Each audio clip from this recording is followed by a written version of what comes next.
What is going on, world? What's up, YouTube? It's Zero here. Today I'm bringing you guys a brand new episode of the 8 Below Show. Welcome everyone to 8 Below. Thanks for being here, guys. I'm super excited about our episode here today. We have a lot of stuff to talk about, so let's get into it. A gaming franchise I'm really excited to see another continuation of is Resident Evil. Guys, Resident Evil 7 was one of the most terrifying games I've ever played, that being, of course, Biohazard. Absolutely loved it. I'm super excited to see if there's a continuation in that direction where it's like a terrifying experience, or if they're going to go into a more traditional approach like some of the other Resident Evil titles. So let's talk about Resident Evil 8 and everything we know so far about the game. So in an article, guys, written by Jade King of Trusted Reviews, a Resident Evil 8 leak suggests that there is going to be a serious departure of the series. Resident Evil 7 was a welcome return to form for the previously tired survival horror franchise. By taking inspiration from decades of iconic horror games and cinema, Capcom crafted a soft reboot that felt fresh and exciting while retaining everything we love about the series, by essentially transporting its original 1996 formula to the modern day. Resident Evil 7 is a standout for the series, and I 100% agree with that. That being said, where could the series go next? The long-awaited remake of Resident Evil 2 proved once again that Capcom's survival horror chops are sharper than ever, painting an absurdly exciting picture for the future. While Resident Evil 3 was a bit underwhelming, it's still yet another worthwhile feather in Capcom's cap. And as far as everything goes, guys, I mean, I've got to say that Resident Evil 2's remake was really good. I thought the third one was actually pretty good as well. I definitely am glad that they made it a remake, and I think that it had some pretty unique aspects to it. I absolutely loved the remake, and I thought that it was definitely something that if you haven't experienced already, you should, without a doubt. Yet another report has emerged regarding Resident Evil 8, and it adds weight to past claims about the survival horror title and how it will deviate heavily from the series' conventions. Our last glimpse of Resident Evil 8 rumors claimed it would include paranormal creatures such as werewolves, ghosts, and traditional shambling zombies.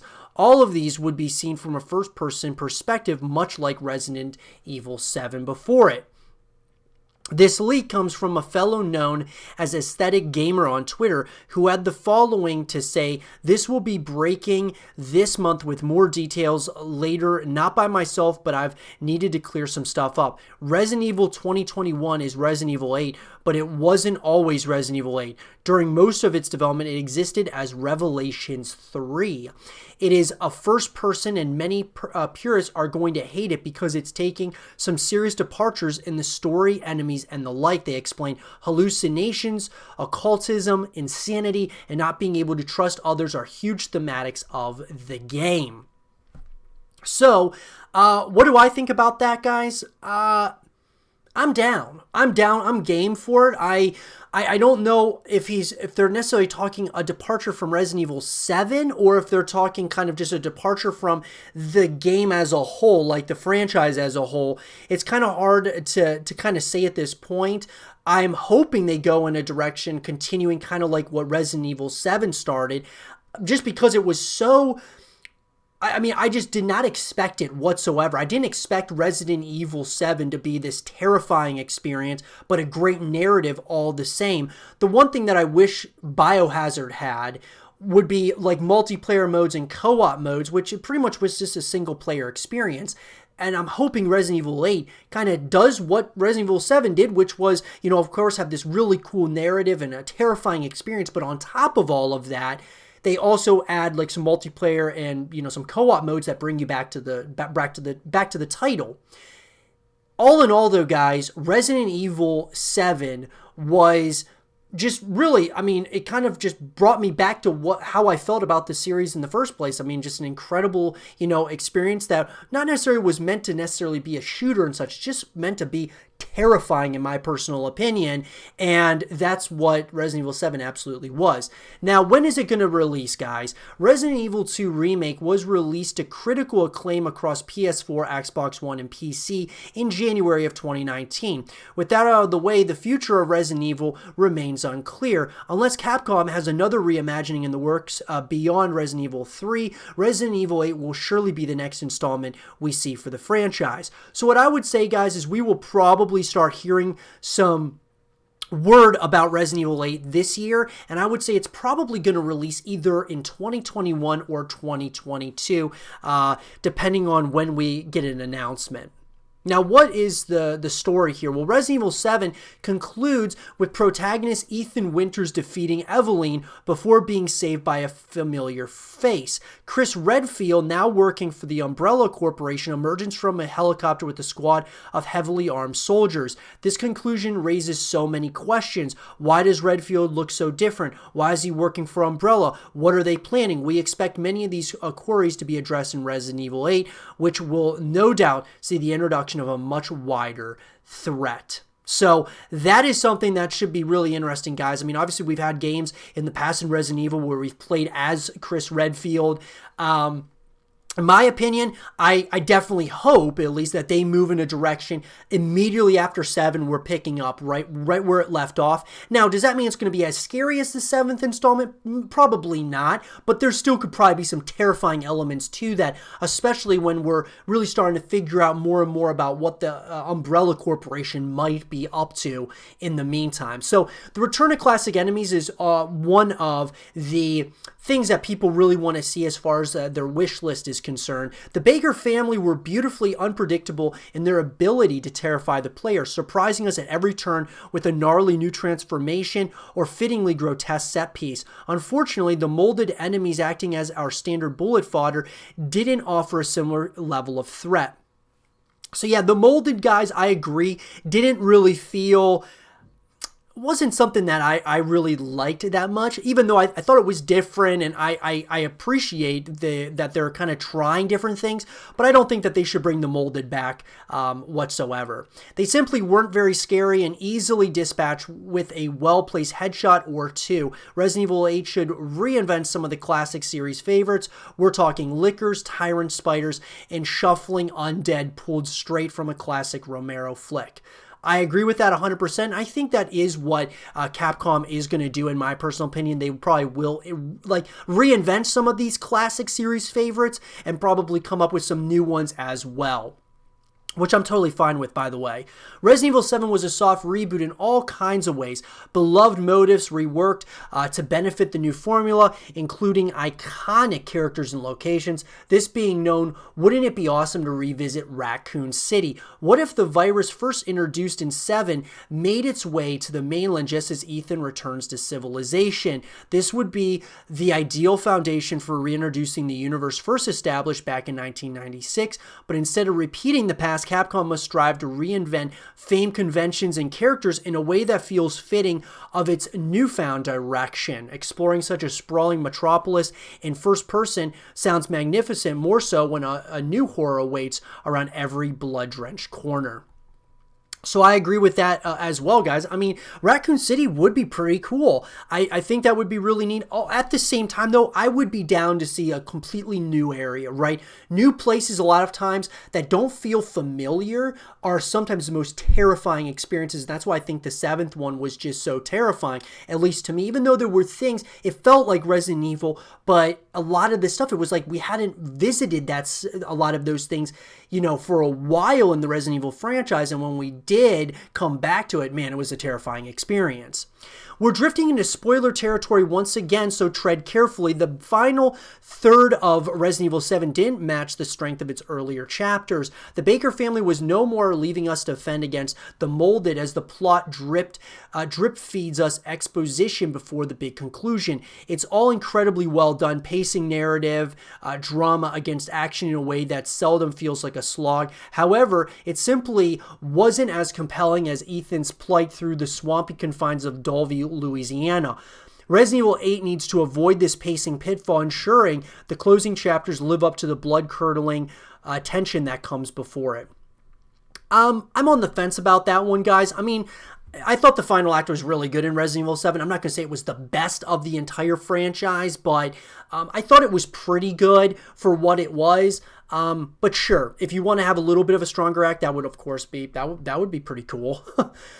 Resident Evil 7 did a fantastic job of making the player feel insecure in a world they grew to know so much about. The Baker family estate, much like the Spencer mansion before it, was an interconnected maze that became ingrained in our minds the further we explored. Myriad doorways and hidden passages made a cohesive whole we were expected to memorize in order to succeed. Capcom's next entry should draw on this sense of subversive terror. Imagine spending hours navigating a specific building only to have it subtly transformed before you, or perhaps a mysterious force has been following us since the very beginning.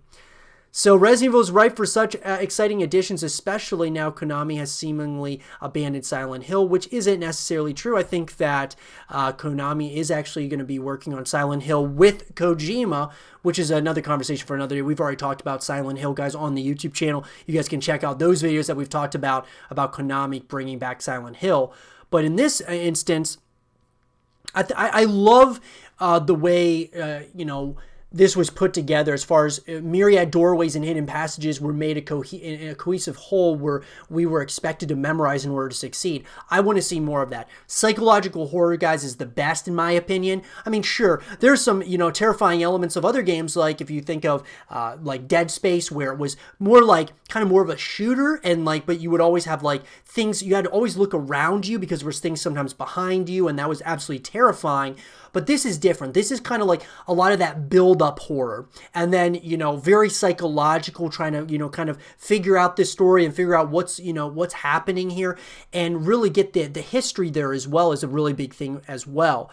But all in all, guys, at the end of the day, we don't really know much about Resident Evil 8 at this point in time.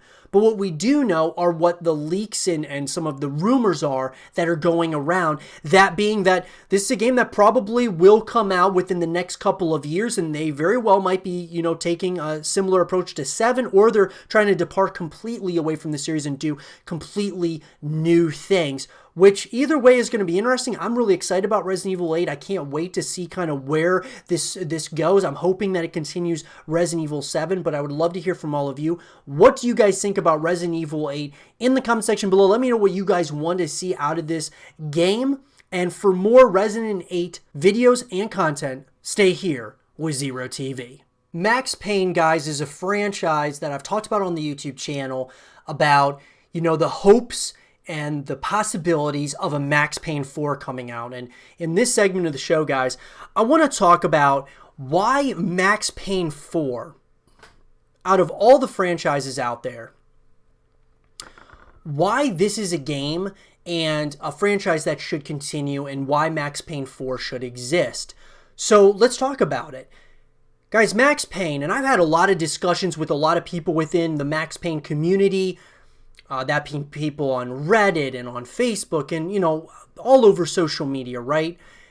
People, that I've talked to stating that Max Payne deserves to continue. It's not just a franchise that is, become it's like a staple in gaming to an extent. It's got an incredible narrative, and it's just it's really a fan favorite when it comes to like Rockstar Games, even though, of course, it's a much smaller franchise than, say, GTA or Red Dead Redemption. However, guys, I will say this. Max Payne, even though the first two were, I loved the first two. I thought that, I would honestly say that the first one was probably my favorite out of the entire, series so far. And then the third one was probably my second favorite. And then, of course, the second one I would probably put as my least favorite. But it really felt to me, guys, that the third one, even though it felt like Max Payne's story was over to a degree, I still think there's a lot of story left to be told. And here's why. Look, I just think, guys, that this is a world that deserves to continue to be explored. I'd love to see a Max Payne title, say Max Payne 4, that is semi-open world to an open world setting where we can really dive into this thing and in multiple ways, more so than just playing it for the campaign, even though we love the narrative, obviously, but we also want to continue coming back to the franchise. And like GTA Online and Red Dead Online, Max Payne Online, I think, could be something really special. They tried a multiplayer experience, and people enjoyed it. People did like it. I liked it a lot.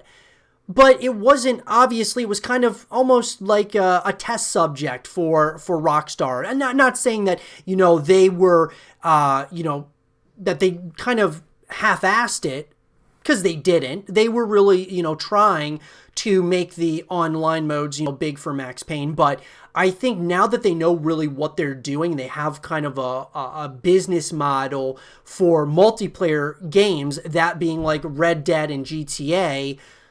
Why not do it with Max Payne? Why not do a Max Payne Online? I think that they could do a ton of different stuff in the Max Payne universe. On top of that, guys, obviously, what's a Max Payne game without playing as Max Payne? But here's the thing. What if we played as a very young Max Payne, like when he was younger, right? Kind of get his backstory in a major way, kind of leading up to, kind of almost like a prequel to the first 3 Max Payne games. And, I didn't really like the setting of Max Payne 3. I really enjoyed how, I'd like to go back into the city. I thought it was something about the city and something about, going into different buildings, and it's very, snowy and just kind of just this dark, dreary, kind of gritty title. Whereas with Max Payne 3, it felt kind of, that it was going on the other side, the other extreme, like very, a lot more, even though there was, different settings and stuff and different environments, it just felt kind of like the stakes weren't as high in Max Payne 3 for some reason. Even though I really enjoyed the game, it felt like at times stakes weren't very high. And in Max Payne 2, it was kind of like a balance in between. There was, more of a love story, or and things of that nature. So it was kind of more in the middle between like narrative, environments, and kind of going back to the basics of what Max Payne was, which very gritty and dark. I want to go back to that dark and gritty feel, but I also would like to see the early years of Max Payne. Think of like Uncharted or some of these other games that have come out, guys, where, like with Uncharted, you play as Nathan Drake, but in the last game in A Thief's End, I think it was A Thief's End, where you played as when he was a younger kid in certain segments of that game. You kind of go back in time and you see what it was like for him growing up and such. Things like that, I think, would be really cool for a Max Payne title. Now, would I want him to be like really young, or would I rather him just be like a young guy? I mean, well, Max Payne, when it first started, I can't quite remember how old he was, but I still think that when we're talking about this as a prequel, or if we talk about like continuing it, that he comes out of retirement for whatever reason, or he comes back somehow or another. He comes back, his story's not over yet, and it continues. Why not? I think everyone would be totally cool with that, especially if there was a multitude of other ways you could connect with this franchise, that being like multiplayer modes, or a Max Payne Online, some co-op modes and things of that nature. Guys, this is a staple in gaming, and there's just no debate about it. I mean, this is a game that's spanned since the original Xbox, right? I mean, it's gone back years, and now that Rockstar has it, it's like Rockstar, they take their time with their projects, and there's a very good chance that Max Payne is coming, Max Payne 4. With Bully being set to the wayside, and then GTA 6 is kind of in the forefront here, what would come after GTA 6? Would it be a brand new IP for Rockstar? Would it be LA Noire 2? Would it be Red Dead Redemption 3, which I don't think they would do this soon? Max Payne is the other title. And I think Max Payne, why wouldn't you do a Max Payne 4 and have a Max Payne Online, and it just kind of goes with their other IPs. Continue building what they've started here with Red Dead and GTA. I just think, guys, it's a series ripe and primed, and people want a Max Payne 4. Here's what it's going to come down to, though, guys. It's going to come down to the community. It's going to come down to all of us telling Rockstar what it is we want. We want a Max Payne 4. We want to have multiple ways we can connect with this franchise and continue it. Now, Rockstar may think, you know what, we don't think the direction is really good for the series. Look, if they want to keep it as a trilogy, even though it really never felt like a trilogy, it felt like 3 games, but it always felt like we were going to see a continuation at some point or another, and we just haven't seen that as of yet.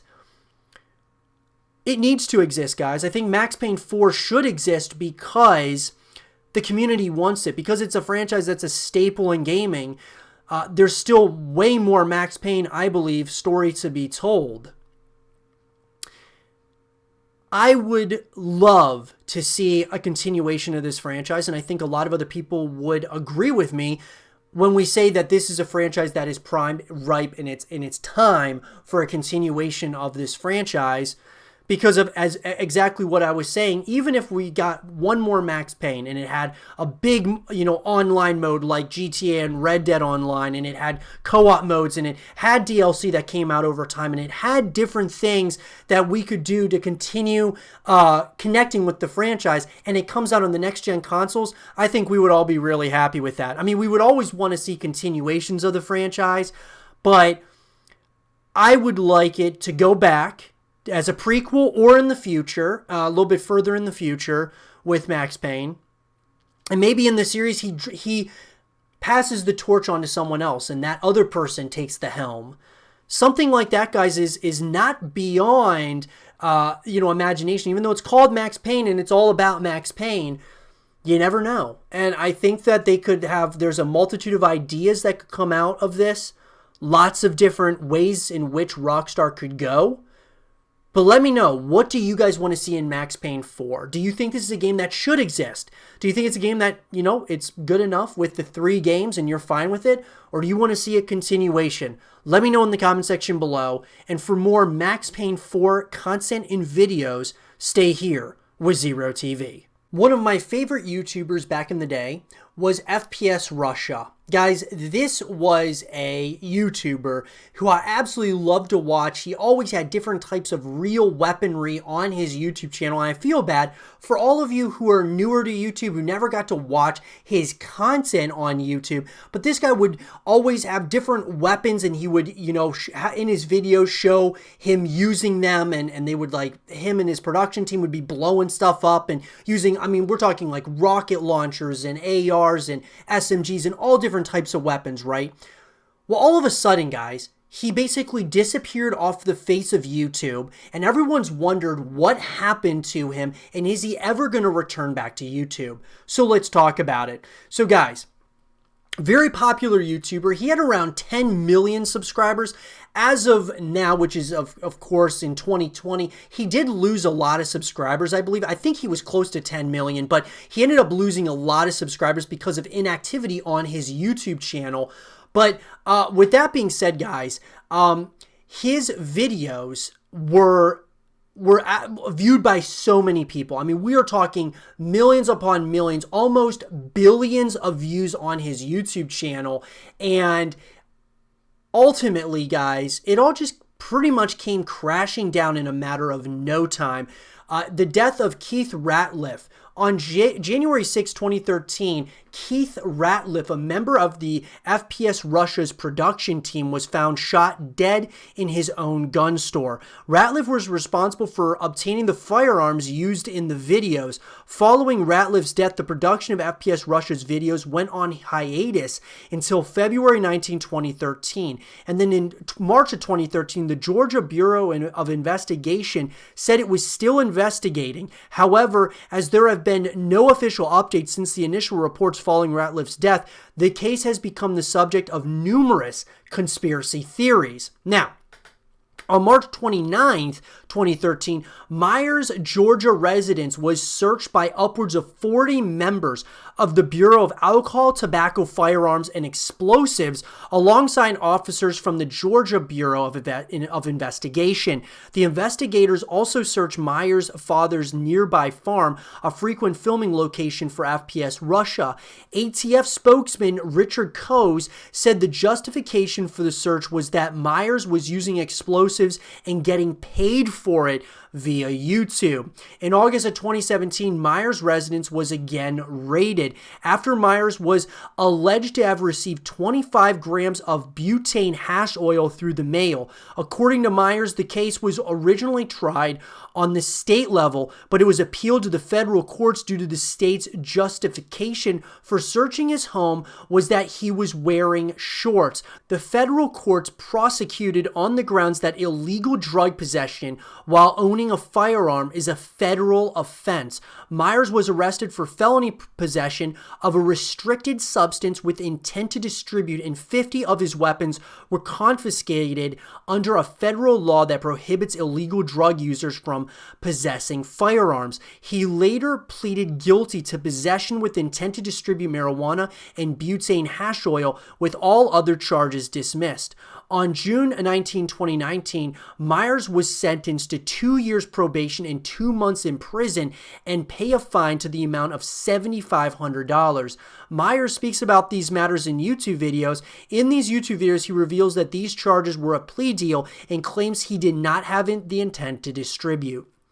So look, guys, I believe that part of this had to do with not only just he was getting bombarded with, obviously the ATF and amongst other organizations that are, kind of coming at him, right, in a number of different ways. And so maybe it was just getting too hot and he ended up just deciding like, look, I got to put a hiatus on this entire, situation because it's really, it was getting serious. His own, one of his business partners obviously gets killed in his own gun store.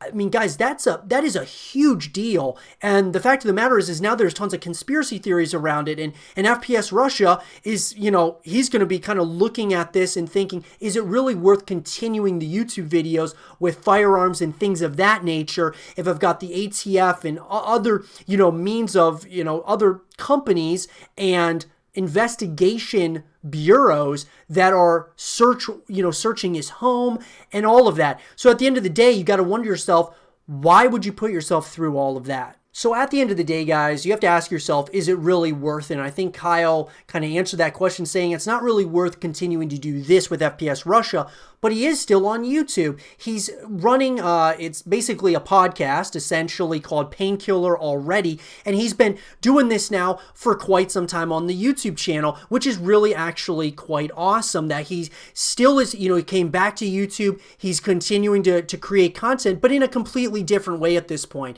So I think a couple of things led to the demise of FPS Russia. Number one, the death of Keith Ratliff, obviously, a guy who was like on his production team. That was a massive deal. Number two would be, guys, probably the ATF raiding Kyle Myers' home. So raiding his home, guys, that's, kind of strike number two there.